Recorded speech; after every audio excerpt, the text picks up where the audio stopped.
Selamat pagi, salam sejahtera untuk kita semua. Baiklah, saya akan membacakan agenda rapat kita pada hari ini. Laporan dari setiap manajer divisi dilanjutkan dengan pembahasan inti rapat serta tanya jawab. Dan yang terakhir penutup. Langsung saja kepada Ibu pimpinan kami, saya persilakan untuk memberikan pengarahan. Terima kasih atas kesempatannya. Selamat pagi semuanya. Seperti yang sudah diketahui, bahwasanya omset perusahaan selama 1 tahun terakhir ini mengalami penurunan yang cukup signifikan. Untuk itu, kita akan membahasnya pada rapat kali ini. Apa saja faktor penyebab penurunan omset tersebut dan bagaimana strategi untuk kembali meningkatkan penjualan produk kita. Baiklah, sebelumnya saya ingin mengetahui laporan kinerja dari setiap divisi. Yang pertama, divisi pemasaran, saya persilakan. Terima kasih atas waktunya. Saya akan melaporkan hasil penjualan selama setahun terakhir. Tingkat penjualan mengalami penurunan sebesar 40% dari tahun sebelumnya. Kami berusaha semaksimal mungkin untuk meningkatkan omset pasar, tetapi permintaan produk kita kian hari semakin mengalami penurunan. Bagaimana hal tersebut bisa terjadi? Apa sudah diketahui penyebabnya? Setelah kami teliti ke lapangan, ternyata terdapat produk bersaing sejenis yang memiliki harga lebih terjangkau dari produk kita. Meskipun dari segi kualitas produk kita lebih unggul, tetapi produk mereka lebih diminati karena harganya lebih terjangkau. Setelah dilakukan analisis dengan menggunakan 4 metode, bahwa produk yang kita jual memiliki peramalan trend analisis tipe kuadratik dengan error mape sebesar 1,03 dengan total penjualan sebesar 25 juta, dan berdasarkan hasil perhitungan anggaran penjualan didapati rencana produk yang dijual sebanyak 16 juta dalam periode tahun 2026, sehingga diestimasikan pendapatan PT QR pada periode tahun 2006 adalah sebesar 411,6 miliar. Baik, terima kasih atas penjelasannya. Permasalahan kita tampung terlebih dahulu. Selanjutnya saya ingin mengetahui laporan kinerja dari bagian keuangan. Saya persilakan. Baik, terima kasih atas waktunya. Berdasarkan data yang kami miliki, kondisi keuangan perusahaan setahun ini masih berada dalam kondisi stabil. Meskipun seperti apa yang disampaikan oleh manajer pemasaran, bahwa penjualan sedang mengalami penurunan.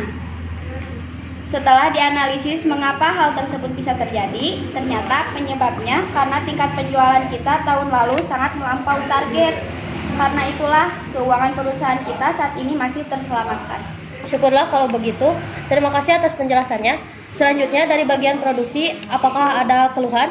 Maaf sebelumnya, saya mewakili divisi produksi karena beliau berhalangan hadir.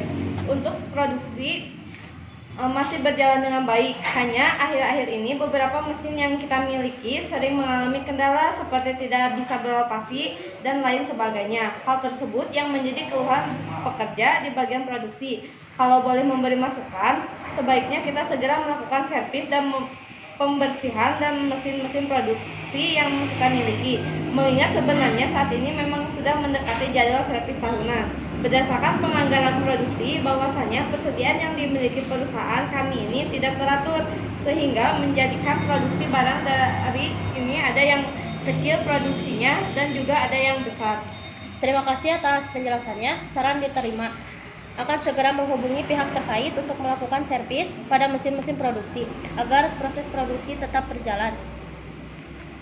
Untuk pihak terkait untuk melakukan servis pada mesin-mesin produksi, saya serahkan kepada divisi gudang.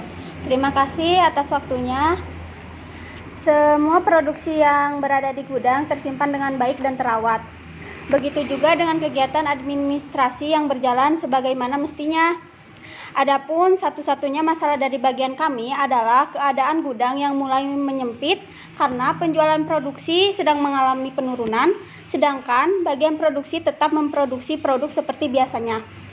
Hal inilah yang dikhawatirkan jika terus dibiarkan, maka gudang akan memiliki ketidakcukupan untuk menampung semua barang yang sudah diproduksi. Terima kasih atas penjelasannya. Baiklah, karena semua sudah menyampaikan keluhannya masing-masing dan kita sudah mengetahui beberapa faktor yang menyebabkan omset perusahaan mengalami penurunan. Untuk itu, apakah ada yang ingin menyampaikan ide untuk kembali meningkatkan penjualan produk serta mengatasi beberapa kendala yang terjadi dari masing-masing bagian? Izin berpendapat Bu, terkait dengan menurunnya tingkat penjualan produk kita, menurut saya yang harus kita lakukan adalah memperbarui cara mempromosikan produk, karena kita dikatakan bahwa dari tahun ke tahun perusahaan kita selalu menggunakan cara yang sama dan bercenderung monoton. Ide yang bagus. Menurut Anda, cara seperti apa yang efektif untuk kembali meningkatkan penjualan produk kita? Sebenarnya ada beberapa cara yang bisa dilakukan, namun menurut saya yang paling utama adalah dengan menggunakan promosi media sosial seperti Instagram, Facebook, dan lain sebagainya.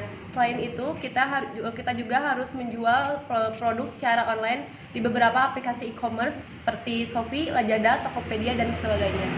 Maaf Bu menyela, saya sangat sependapat dengan Ibu. Hal tersebut memang sangat perlu dilakukan mengingat di masa sekarang ini belanja online lebih banyak diminati karena lebih praktis dan bisa menghemat waktu. Bagaimana yang lainnya, setuju? Baiklah, untuk penyelesaian masalah ini, proses produksi akan dikurangi dan dihentikan. Sementara pada produk yang masih tersedia dalam jumlah yang banyak, kita akan lebih memfokuskan pada penjualan produk yang sudah tersedia dan memberikan diskon 10-25%. Keputusan ini dipilih selain sebagai strategi peningkatan penjualan, juga untuk mengatasi permasalahan yang terjadi di bagian gudang. Bukankah begitu, Ibu? Benar sekali Bu, saya rasa itu pilihan yang terbaik yang harus dilakukan saat ini. Baiklah, selanjutnya untuk Ibu, apakah semua saran yang diberikan sudah cukup atau ada lagi yang ingin disampaikan? Terima kasih Bu sebelumnya. Saya rasa saran-saran yang diberikan akan sangat membantu. Kami akan memperluas jangkauan promosi produk dengan mengajukan proposal kerjasama sebagai supplier pada perusahaan yang belum memakai produk kita. Dalam proposal tersebut, kita juga akan memfokuskan pada potongan harga yang sudah dibahas sebelumnya, karena saya rasa dengan hal tersebut, kualitas produk serta kredibilitas yang perusahaan kita miliki rasanya akan mudah untuk menjalin kerja sama dengan perusahaan lain. Baik, alhamdulillah rapat sudah berlangsung dengan lancar. Sebelum mengakhiri rapat ini, saya akan membacakan hasil rapat pada hari ini. Di antaranya akan segera dilakukan servis dan pembersihan pada mesin-mesin produksi, melakukan produksi melalui media sosial, menjual produk secara online melalui e-commerce, mengurangi proses produksi dan menghentikan sementara produksi pada produk yang masih tersedia dalam jumlah banyak, fokus pada penjualan produk yang sudah tersedia dan memberikan potongan harga sebesar 10-25%, mengajukan proposal kerjasama sebagai supplier pada perusahaan yang belum memakai produk perusahaan dengan memfokuskan pada potongan harga, kualitas produk, dan kredibilitas yang perusahaan kita miliki sehingga menarik minat klien. Dan yang terakhir, rencana liburan akhir tahun bagi para karyawan jika target perusahaan terpenuhi. Demikian rapat pada hari ini, semoga kedepannya perusahaan kita semakin maju dan berkembang. Bila ada kesalahan dari saya, mohon dimaafkan. Selamat siang dan selamat beristirahat. Merupakan tempat bermain yang asik. Oh senangnya, aku senang sekali. Kalau begini aku jadi sibuk.